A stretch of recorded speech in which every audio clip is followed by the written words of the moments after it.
Milwaukee police are investigating a double shooting that occurred on Friday, November 14th, 2025 at approximately 11:51 a.m. on the 4600 block of North Hopkins Street. It appears the suspects approached the victim in an attempt to rob the victim when shots were fired. The victim and his suspect were subsequently shot. The victim, an 18-year-old, summoned for assistance at a nearby school and was transported to a hospital for treatment for serious injuries. The victim later succumbed to his injuries. One of the suspects, a 70-year-old, was transported to a hospital for treatment of non-fatal injuries. He was arrested. Milwaukee police continue to seek additional unknown suspects. Anyone with information is asked to contact the Milwaukee Police Department at 414-935-7360 or to remain anonymous and contact Crime Stoppers at 414-224-TIPS or P3 Tips. So early this morning, I was at the south side of the Boys and Girls Club where there was a dedication of a basketball court for our youth. And I always said this in many spaces that if we don't provide spaces for our kids, safe spaces for our kids, they'll find things on their own to do in our community, and we're not going to like it.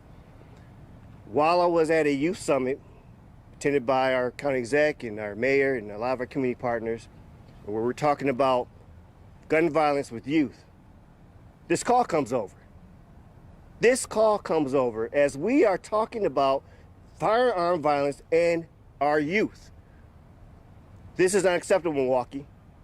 This is absolutely unacceptable in regards to that. This is absolutely preventable, totally avoidable, and here we are having the same refrain about youth and gun violence. There is no place for firearms in our youth's hands. None. And we are seeing this situation play over and over again.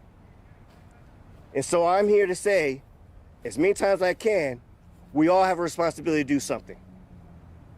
We cannot have bystanders in this work. We have men and women in the Milwaukee Police Department tirelessly working to ensure that we are going to make sure that people who are bringing harm to our community is held accountable. But that's not enough. We need to really wake up about what is firearms doing to our community, especially in the hands of young ones. And so, yes, I am having this press conference to elevate and amplify the discussion that we all have a responsibility in this type of work. The 18-year-old victim, was he or she a student at the school that they ran into?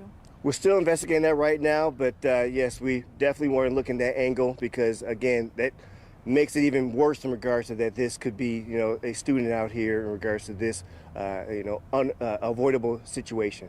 Is the school still on lockdown at this time? I believe it's slowly being released for the students out there, but again, this is an ongoing investigation, so I know that there is still a lot of investigations a lot of questions that we have with the staff there right now too. What about the 17-year-old suspect? Was he or she a student at the Asada High School? Again, we're still looking into it. This is very early in the investigation, but we're looking at every angle. Chief, can you reiterate kind of the chain of events? The student was walking and then the suspect approached them?